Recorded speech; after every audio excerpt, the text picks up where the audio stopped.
Hello. You didn't notice the shift because you were breathing. That's when it happens. Not when you run, not when you plan, when you assume the floor is level. You feel it now, a fraction late. Someone moved before you blinked. Not smarter, not louder, earlier. You call it instinct. I call it delay. Because while you were choosing which mask to wear, someone already chose where you'd stand. You're not behind. That's the lie. You're being placed. And the worst part, you applauded the hands that rearranged you.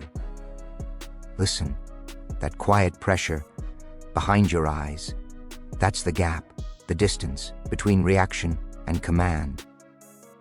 You're about to see who lives there and why they never explain. You feel it before thought, a pressure, without weight. Nothing's wrong. That's the problem. Your steps land half a beat late. Conversations shift. When you enter, not silence, adjustment. You're included, just, positioned, chairs angle slightly. Eyes finish. Before you start, you blame mood, blame sleep, anything except timing. Because timing would mean someone moved first. You sense decisions, already cooling. Outcomes, with fingerprints, not yours. You nod along, smile on cue. Inside, something leans, not panic. Awareness forming, like standing on a floor that gently slopes. Not enough to fall, enough to notice. You notice repetition, but call it coincidence. Same results, different paths. You change tactics, outcomes don't. That should scare you. You improvise. They don't flinch. You feel flexible. They feel prepared. Every random moment lands exactly where it should. You scroll forward. They zoom out while you react to what's loud, something quiet, keeps count. You miss meetings. You were never invited to, not exclusion, forecasting. Your instincts fire, but echo, like answers, returning after the test closed. You start sensing a hum beneath events, not sound, pattern. Choices repeat shapes, failures rhyme. You adapt faster, still arrive second. That's when it hits, soft, humiliating. Someone isn't guessing, someone is waiting for you to do exactly what you always do. You don't discover it, it lets you notice. That's the insult. Information doesn't explode. It seeps, slow, polite, just enough to make you doubt your timing. You hear answers before questions finish, not clearly, sideways, a pause too short, a nod too early. People react as if briefed. You test it, small things. Change a plan, switch a route, delay a message. Nothing breaks, it adjusts. That's when your stomach tightens, not fear, recognition. You were expected to try that. Your new idea lands on a shelf already labeled. You start noticing how often you're reassured before you're worried, how often explanations arrive without resistance. You joke about it, self-deprecation, easy laugh. They don't laugh back, because leaks don't need reactions. They need patience. You dig for causes, algorithms, trends, luck. All comforting words, but comfort doesn't explain why your private hesitations feel anticipated. You remember moments you thought were invisible, late-night searches, half-formed doubts, impulses you never voiced. Somehow, the world keeps responding, to them anyway, not aggressively, gently, like guiding a sleepwalker back onto the path without waking them.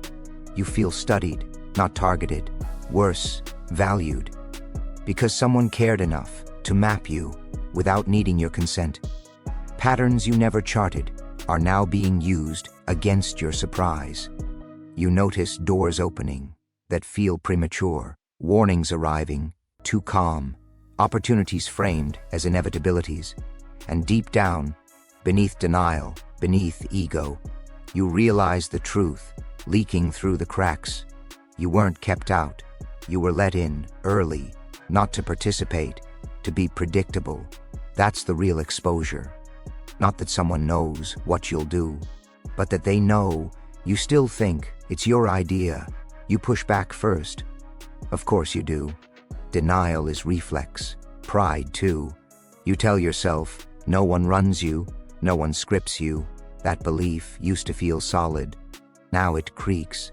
So you watch yourself, not judging, measuring. When irritation spikes, when confidence swells, when urgency lies, you start catching the moment before reaction, a thin gap, almost nothing, but enough. You stop correcting outcomes and start tracing impulses. Why that choice? Why that timing? You notice how often you rush to feel in control, how speed pretends to be strength. So you slow, not dramatically, just slightly, enough to break rhythm. The world hesitates. That's new. You feel discomfort, like standing still on a moving train. But clarity sharpens. You realize you've been living inside predictable loops, calling them instincts. No shame. Everyone does. The difference now is awareness. You don't kill the impulse. You let it pass. You don't grab the thought. You watch it form. And in that watching, something rewrites. Identity loosens its grip. You're not becoming colder. You're becoming quieter. Decisions stop announcing themselves. Confidence shifts from loud certainty to internal alignment. You feel less urgent, more exact. Time stretches, not because you gained control, but because you stopped being dragged by it. For the first time, you are not trying to get ahead. You're choosing when to move. That's the rewrite, not rebellion, not submission, precision.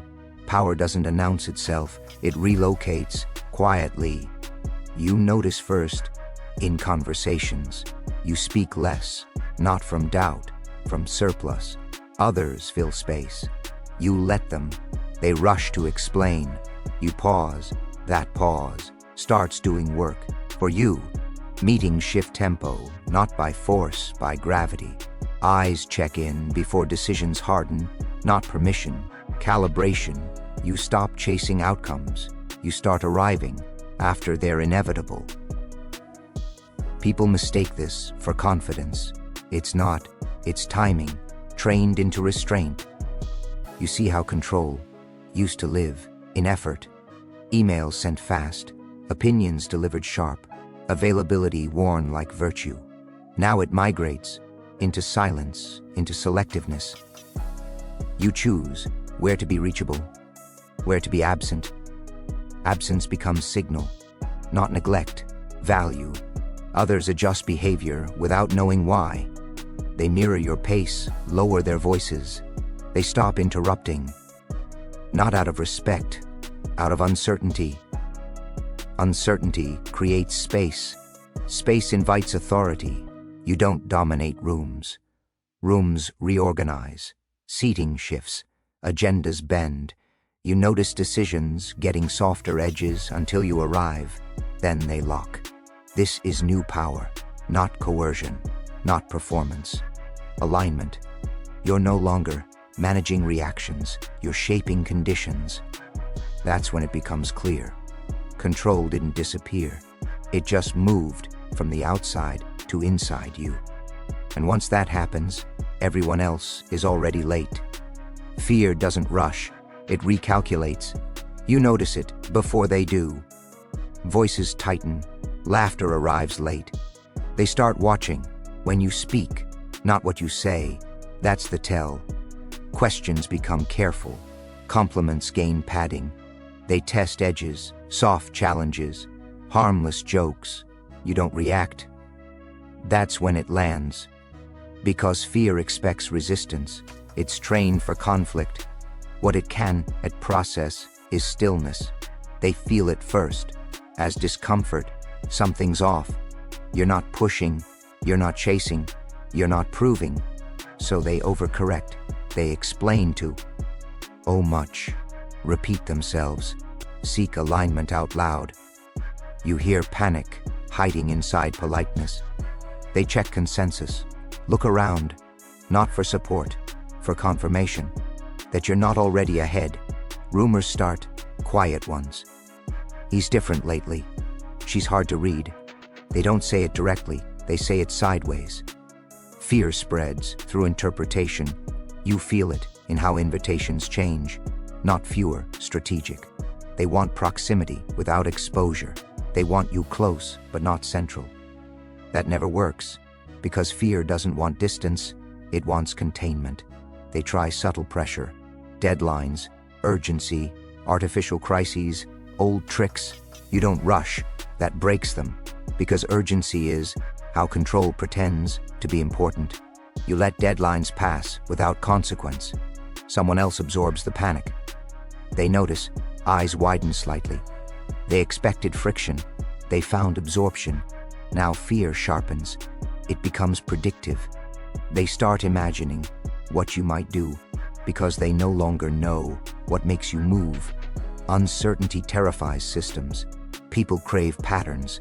You stopped providing them. Meetings end differently. Plans stall waiting for your reaction. You give none. That silence becomes a surface. They project onto. They assume strategy. They assume leverage. They assume threat. None of that is required. Fear doesn't need truth. It needs ambiguity. And you've become unreadable without hiding. That's what scares them. You're not aggressive. You're not defensive. You're unavailable to manipulation. So fear migrates outward. They warn each other, coordinate, overthink. You feel it. In delayed emails, careful wording, meetings scheduled around you. They're adjusting terrain without knowing the map. You don't celebrate this, you observe. Because fear is loud, only at the end. At first, it whispers. And right now, the whispers are about you. It doesn't arrive with noise. That's the mistake everyone makes about endings. They expect impact. You chose stillness. By now, they've adjusted everything. Schedules, tones, routes, language, all orbiting a center they never named. You, not because you demanded it, because nothing stabilized until you were accounted for. That's dominion, not control over people, control over conditions. You see it clearly now, how systems behave when one variable refuses to panic, how authority leaks toward whoever is least desperate to prove it. You stopped broadcasting intention. That was the final move. No declarations, no warnings, no posture, just precision without explanation. They tried reading you, failed. They tried cornering you, you weren't there. They tried provoking you, you didn't arrive on their timeline. That's when silence crossed a threshold. It stopped being absence, it became pressure. Rooms slowed, decisions stalled. People waited for signals that never came. You noticed something subtle and dangerous. They were no longer reacting to events. They were reacting to the possibility of your reaction. That's checkmate, without touching the board. You don't dominate outcomes. Outcomes hesitate.